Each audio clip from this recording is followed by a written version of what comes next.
BJP की laboratory में मध्य प्रदेश में मरे हुए लोगों का इलाज होता है और पैसा चोरी किया जाता है। मध्य प्रदेश में महाकाल कॉरिडोर में भगवान शिव जी से चोरी की जाती है। बच्चों के जो स्कूल यूनिफॉर्म होती है, उनका मिड डे मील का भोजन का पैसा होता है, वो बीजेपी लेबोरेटरी में उनसे चोरी की जाती है। मध्य प्रदेश के भविष्य से, छोटे छोटे बच्चों से चोरी की जाती है। व्यापम में 1 करोड़ युवाओं के भविष्य को बर्बाद किया जाता है। 40 लोगों की हत्या हो जाती है। MBBS की सीट बिक जाती है और पटवारी बनने के लिए 15 लाख रुपए की रिश्वत देनी पड़ती है। मगर ये लोग वहां नहीं रुकते। बीजेपी के लेबोरेटरी में 18 साल में 18,000 किसानों ने आत्महत्या की है। हर रोज 3 किसान बीजेपी की लेबोरेटरी में आत्महत्या कर डालते हैं। बीजेपी की लेबोरेटरी में हर रोज महिलाओं का बलात्कार होता है।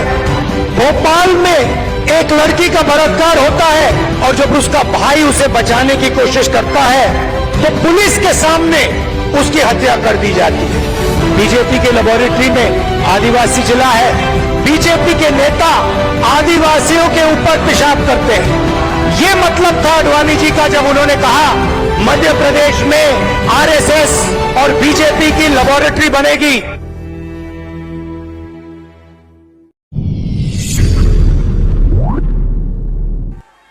आपने तो देखा होगा कि आज मध्य प्रदेश में कैसी सरकार चल रही है। मेरे ख्याल से 225 महीनों की सरकार है और 250 घोटाले हैं। 18 साल से सरकार चल रही है, 22,000 घोषणाएं की हैं।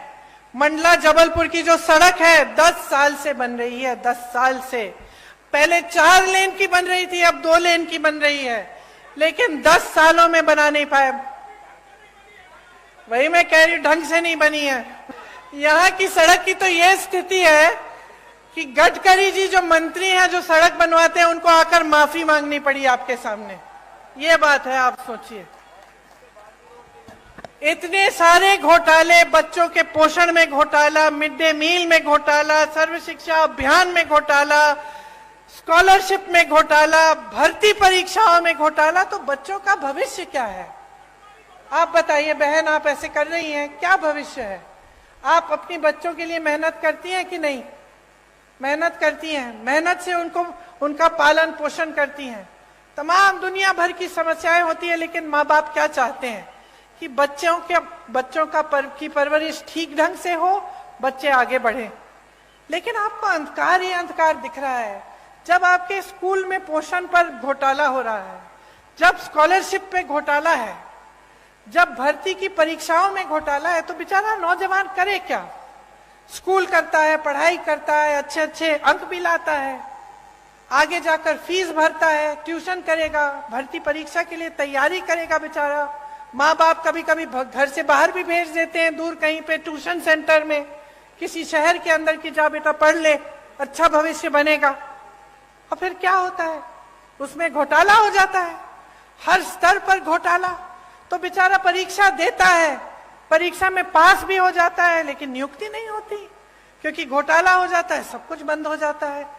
तो जब अगली पीढ़ी, आने वाली पीढ़ी के लिए भी कुछ भविष्य में दिख नहीं रहा है, उम्मीद ही नहीं रही, तो आगे कैसे बढ़ पाओगे? आपका विकास कैसे हो पाएगा? सबसे बड़ा व्यापम का जो घोटाला हुआ यहाँ, पता नहीं कितने लोग मर गए उसमें, किसी ने इंक्वायरी, जांच तक भी नहीं कराई, और वही सरकार चली जा रही है, चली जा रही है। मां नर्मदा पे घोटाला, महाकाल में घोटाला, मंदिर में जो मूर्तियां लगाई हैं उस पर भी घोटाला। तो थक नहीं गए हो आप? थक गए हो? थक गए हो ना?